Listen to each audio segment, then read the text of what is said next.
या रामपुर वाडी वे गावच्या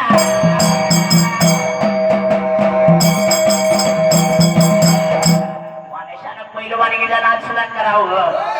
काजू बदाम खारी खाऊ नका ते अजून 10 मिनिटं आहे काय वाटत कोणाचा संपडी म्हणून सांगते पाहुणा आणि मध्ये 10 मिनिटं आहे असे करायचं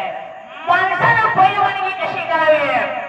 काजू बदाम खारी पेस्टा घालून करायचे नाही आपल्या म्हशीने सगळे पान लावल्याला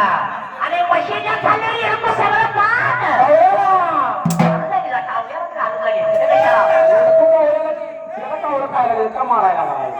खावल्याला जाईल माफत आली तो लागली स्वतःला घेऊ आली कशा आहे माहिती आहे का माणसाला भाषेत मनोरंजन असावं धान्यवाकडे धान्यवाद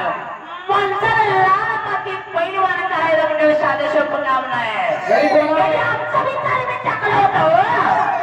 याला काजू बदाम पिस्ता टाकल्या मोरामधल्या 2 म्हशी घेतल्या म्हशी येल्या दूध गवळ्याला लावायचं बंद केलं सगळं 5 हिंगे आणून सगळ्या अंगाला लावल्या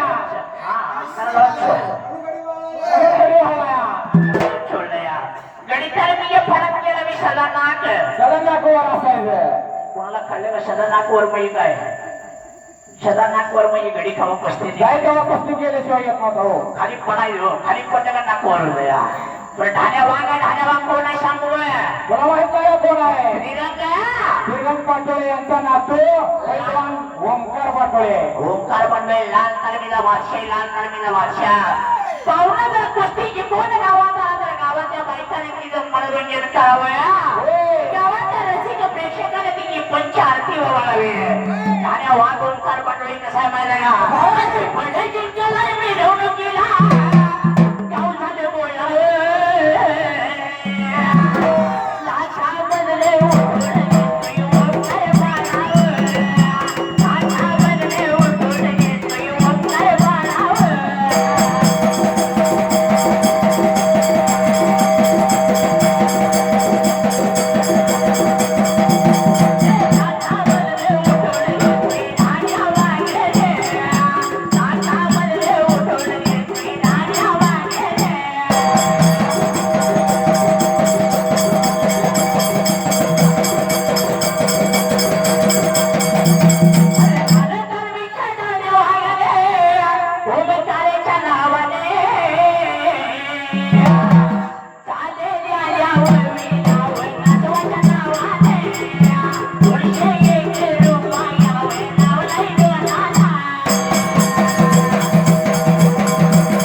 Yeah.